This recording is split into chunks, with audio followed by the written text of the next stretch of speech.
Hi, this is Jill Scott. You're now tuned in to The Biz with D. All right, everybody. Thank you all for tuning in. And I was not expecting this. I just saw a DM saying, what's the call-in number from one of my favorite artists. And, woo, Miss Jill Scott, Grammy Award-winning recording artist. How you doing, Jill? I'm great. Thanks. Hi, D. Hey. I'm so glad that you were able to give me this interview. I mean, we going back and forth about it on Twitter, but today at this particular time, I was not expecting this. So thank you so much for this opportunity. Oh, you're so welcome. Thank you for your support. Not a problem. So, Jill, I mean, you have been doing your thing for a long time and been making hits like Golden, He Loves Me. Like, let me ask you, when you write your poems, because it's more so poems and then it's lyrics, what inspires you? It's just, your lyrical content, I should say. Well, typically I'm inspired by life, the ups and downs of it. The tiny, minute things are what I really pay attention to as a writer.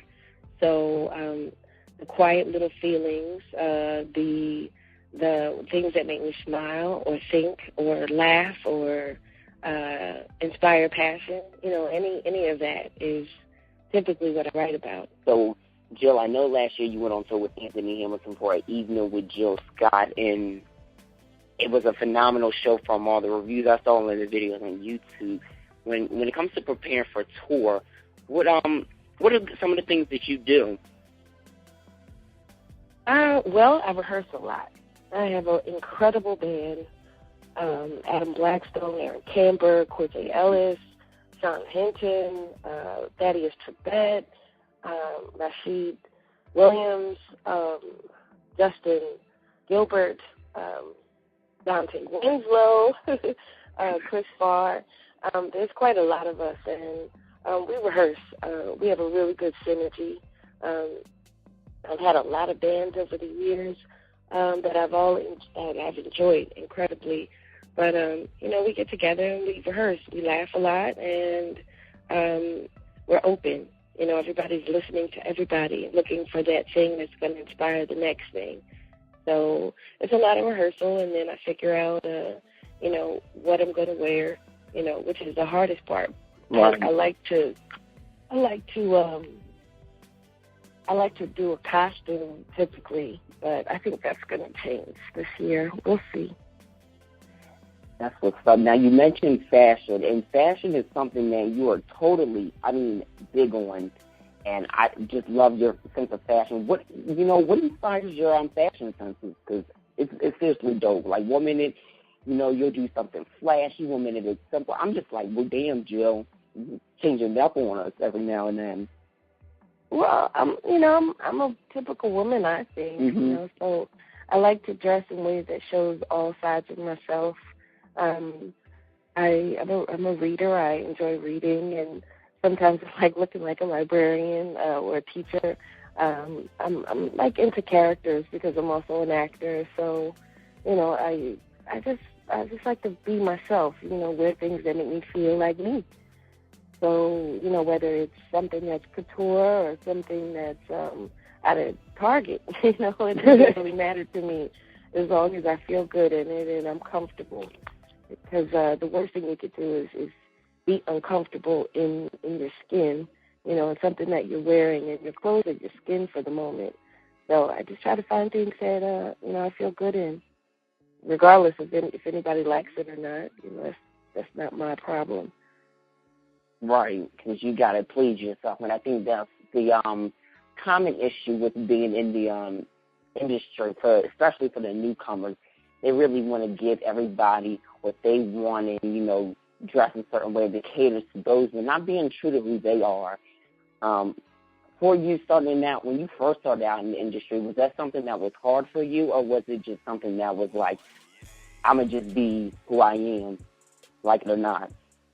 Well, I started publicly in the industry a little later on in life. I think my first album came out when I was 27 or 28, something like that. So, it's different coming from a grown-up's perspective. You know, when I initially sent out music to get a record deal or whatever, I didn't send a picture because I didn't want people to try to define who or what or how I was going to be based on my appearance. So I wanted them to appreciate the music, and if they like the music, holler back. You know, so it's pretty much been that way. My lane is my own, and just like yours is yours. And you know, I don't think conforming. In fact, I know that conforming to somebody else's standards of beauty or style or any of that is a good choice. You know, we're all individuals. We're all creative spirits, and you know, anything else is just not giving glory to whom it's meant for. Okay. And so your last album, The Light of the Sun, can I say, Jill, one of your best bodies of work? Like, seriously, I love that album. And particularly, my favorite song is Blessed. And I think it's not a problem. And the way that I woke up in the morning feeling, I'm not going to sing right now, but I was about to start preaching in there. I think you heard it. But I just love how positive and just what kind of energy it brought, just that album in itself. And what is very unique about this album is the fact that you released it under your own label and partnered with Warner Brothers. Can you talk about how that all came about? Because that's something big right there to have accomplished. Well, I just think it was time for me to decide and define, you know, my own destiny. I had a really incredible run with Hidden Beach, but it was just time for me to move. So I created my own label, and you know, I haven't chosen any artists actually to work on it yet because I need to make sure that I know what I'm doing. You know, I don't want to have somebody's life and their creativity in my hands, and I don't do right by them. It's very important, you know, for me to do that. So as I'm learning as I go, and when I'm ready, you know, there's so many amazing artists that I meet and find out about on a daily basis that when I'm ready for it, then I'll start that. But whatever it is, it has to be, you know, I have to be wholehearted in it. Absolutely. I think that's, you know, all that you're saying is very true. Because me as an artist, I'm also an artist, Jill. So that's why that thinking started creeping out there like that. And I have my own label as well. And I'm starting with myself, you know. Thank you. So I'm starting with myself first. And I'm only 19. And I'm like, you know, let me make sure that I'm able to secure these good things with me and I can do these things for myself before I start venturing off with, okay, I'm going to sign this artist and all this other stuff, because it takes a lot of time and it takes some money, too, in serious investment. And I think a lot of people don't understand that as a fan of music. You know, there's a lot of misconceptions of how the industry really is done. So I just got to commend you on even touching on that, because I constantly tell people, and I've even told my mom, who's also a fan of yours, I told her, I said, look, before I even get anybody with this Fierce Queens movement artist-wise, like signing, I got to make sure people can feel it in their gut. Because if they don't feel it in their gut, then let me step back and take my time with it. Absolutely. One of the things that I've noticed as of late is that the exteriors are good. You know, you need people and they're attractive and, you know, they look together, but the inside isn't necessarily in pocket yet. And that's super important. You can't just, well, you can. I mean, a lot of people sing because they can sing, and that's great. That's great, but there's more to it. For longevity, you know, you really want to be able to connect with the songs that you sing. You want to sing them honestly and unabashed. You need to know who you are before you get into this, because people around you, you've got stylists, you've got record executives, you've got publicists, you've got a lot of people that will try to define who you are. And you really don't want to do that, because one day you're going to wake up and look around and You know, like, who the hell is this in the mirror? You know, you don't want to do that. You can't, it's not true that you can't, but I don't suggest you or anybody else to sell their soul for the profit of man. I just don't think it's a good idea, because one day you are going to wake up, and it's hard. As my grandmother would say, you can't hold your stomach in forever. You know what I mean? One day you're going to wake up and look around, and you're going to have people around you that you don't really like, and you're going to have a career that you don't want to keep. You know, no matter how financially successful it may be for you, money is something that easily comes and goes. You know, every year you're going to spend 33% of your income on taxes, and when you die, there's a tax for that too. You know what I mean? So that's stuff. That's all stuff. And stuff is cool. I've got stuff, and I enjoy my stuff. But you know, having my little spirit intact is more important to me than anything else, because I love my relationship with the Creator, and I love, you know, how we are, and I wouldn't want to do or have anything in the way of that, you know. So it is what it is for me. Okay. I love your answer with that. So I got a question from my friend Alexis, actually we got a painting for you that she actually did. I told her, I had posted it when you had tweeted me and said we're going to do the interview. She said, okay, let me do this painting for Jill. So we got something for you.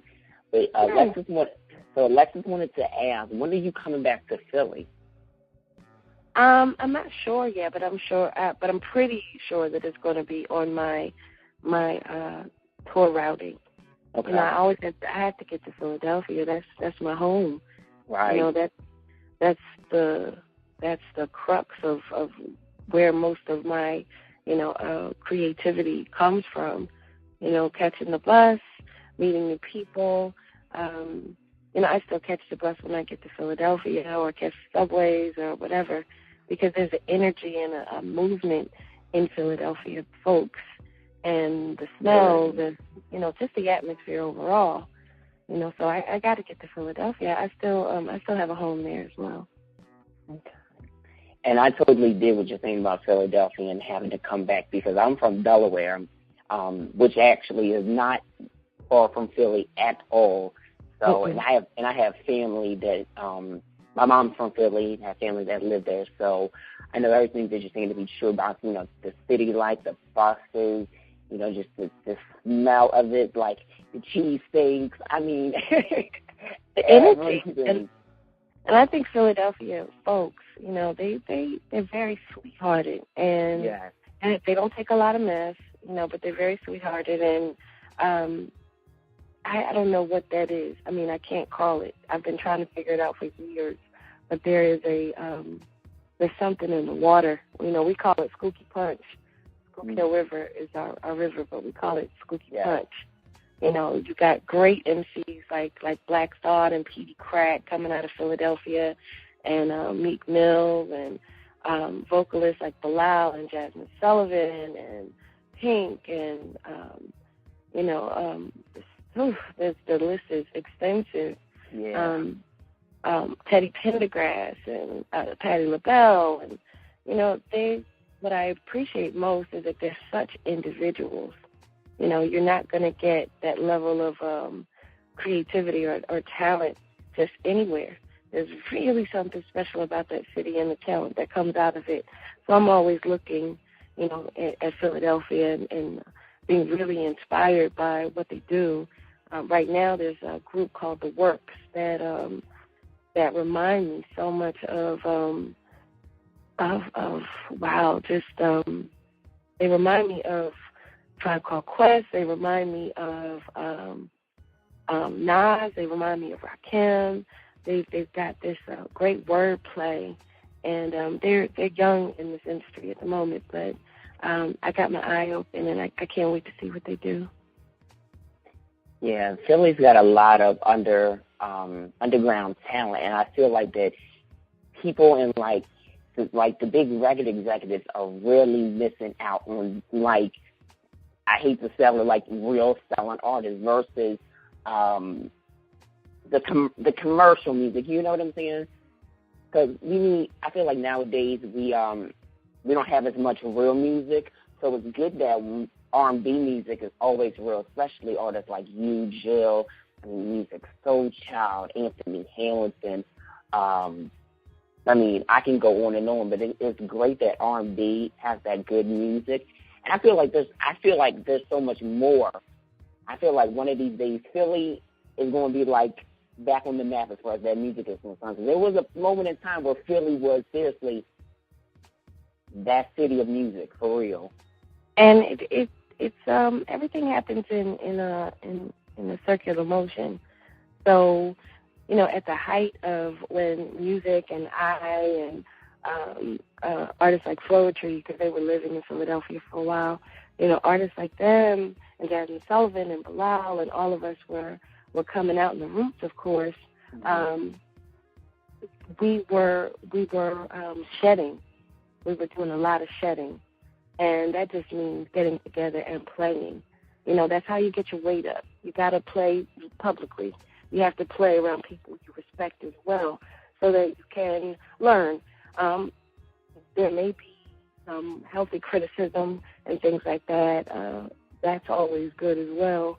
But we were shedding, and some of the most amazing musicians that are on stages right now, including the Grammy stage or anywhere, really, they come out of Philadelphia, you know, because of our shedding, because nobody was watching.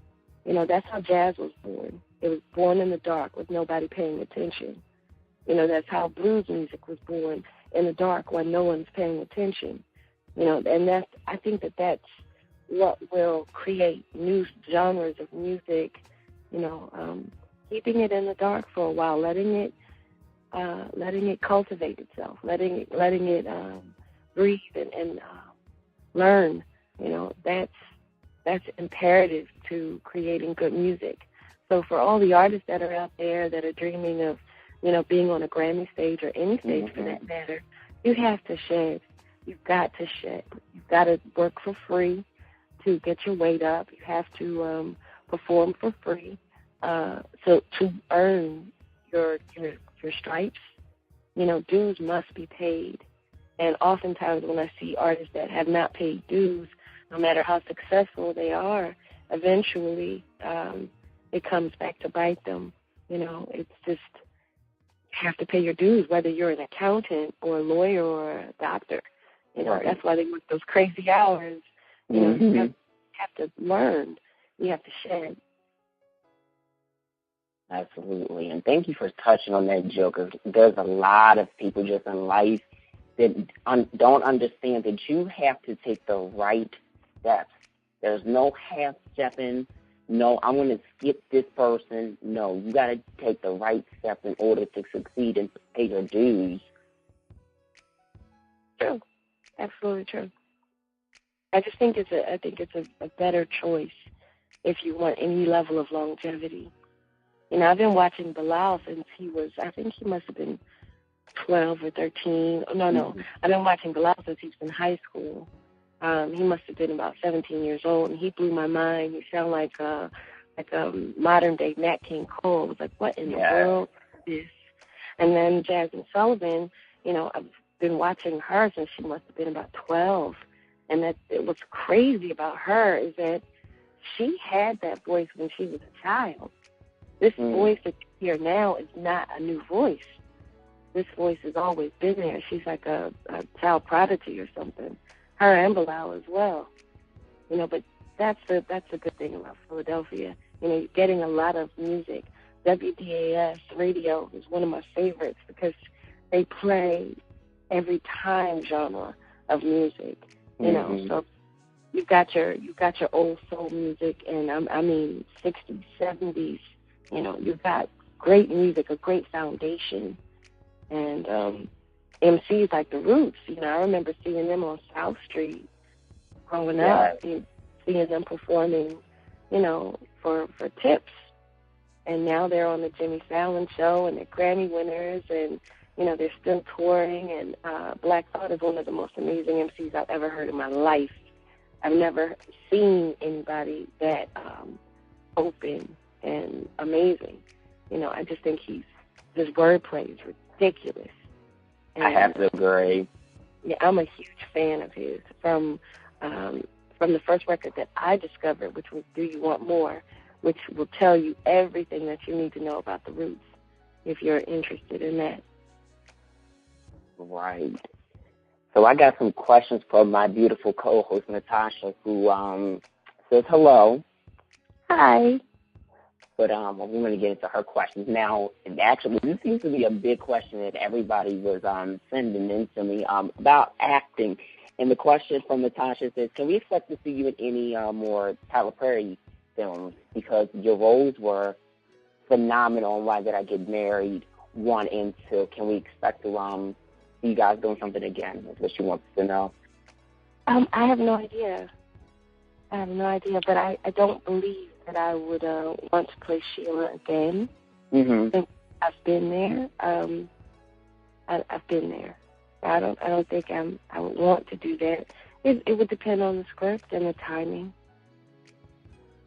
Right. And are you working on any you're doing some new acting projects, correct?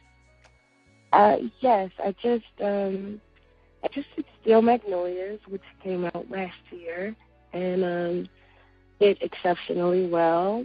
Miss Alfre Woodard won an NAACP Image Award for her role in that. I just finished a movie with Paula Patton called Baggage Claim that should be out this year. And I'm always looking. I'm always auditioning and trying to find the right route to go. Acting is a love of mine and has been for many years.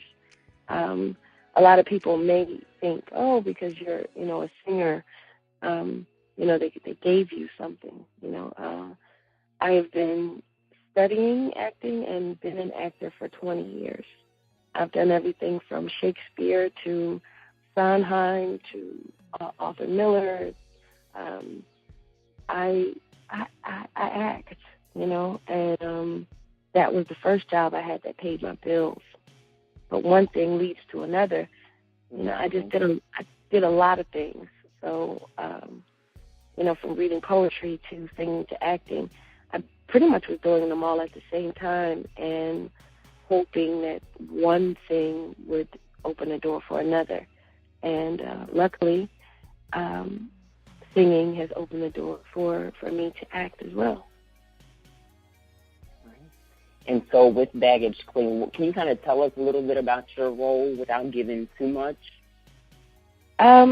Well, Rusty Gale, I play a character named Gale. She's a free spirit. She is the best friend of Paula Patton's character. And she is, some people may call her a whore. In fact, there were a few people that did call her a whore, but it depends on how you're looking. But I like her. I like playing her. I thought she was a lot of fun. And it's a David E. Talbot movie. You may be familiar with him from his plays, which are always amazing. So it should be coming out this year. We're thinking, I've heard the spring, but I've also heard October. Who knows? But when it's time, I'll be on the red carpet. I know that's right, and you definitely have to keep us posted because we just love everything that you do and you embody as a woman. Thank you. Yeah, not a problem. And so with that, how does it feel to know that your confidence has impacted, so many women from all around the world and just giving them the encouragement that, they can be true to who they are as a person? Honestly, I think that's the best part of it all. That I see young women that are strong in themselves. That they're not afraid to be smart. They're not afraid to be silly. They're courageous with their bodies. They're not ashamed of themselves at all. That I like to see ladies. That excites me. Young women who carry themselves in a way that where they know they're worthy of respect. And, that's great. I love that singers are really putting their pen down and writing from their heart and not necessarily conforming to what people may assume or think is the only ways to sing. I love jazz. I love blues. I love funk. I love classical. I love I love gospel.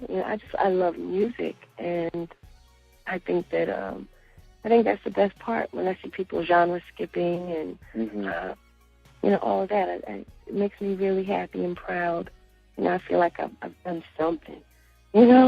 Something. I know that's right. Yeah, I love women also. I love that women are embracing their natural hair. Your hair is a part of you. It doesn't necessarily define everything about you, but it's also something that is definitely worthy of appreciation and respect. So let's say, you have afro one day, and then the next day you got a weave, and the next day you got braids, and the next day you got a bob, This is women. It's always been women, from coils to wigs to puffs, afro puffs. I mean, this is what we do, But I like that people are so open about it. Yeah, me too. And as a man, a young man, seeing that a woman is,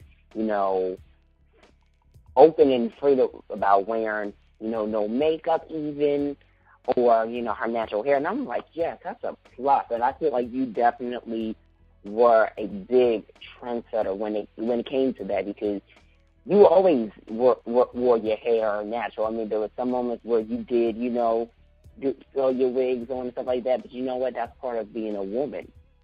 Mm-hmm. It absolutely is. The only thing that ever disturbed me even slightly about my hair and my hair changes is that when I decided to straighten my hair, all of a sudden I was so fine. Oh my gosh, she's so fine. And I'm like, I've been fine. I don't know where you've been or what you've been looking at, or if you felt like my hair was a deterrent from my beauty. I think it accentuates it, and yeah, I was like, oh wow, it was almost like a test to society, without trying to be a jerk. It just was, see where your head is, and that was very interesting to me. But I'm glad I did it, because now I can easily just go back and forth at my leisure, and people are like, oh, okay, that's cool too. Oh, okay, that's cool too. That's nice. Mm-hmm. I don't mind it. I don't mind it at all. And I think the way that you do it is it's very it really goes with your look and with the outfits that you wear. Like, you really, to me, what it seems like, you definitely think about it all. Like, okay, how is this going to go with this outfit and with these earrings? You don't just do it because there's a lot of people in the industry. You can tell, okay, I just don't want a purple wig on today, or I just did these highlights neon green at the bottom. Yeah, I mean, it's all choices. People make style choices every day. Right. I like to create the story. I like to be that guy for the moment.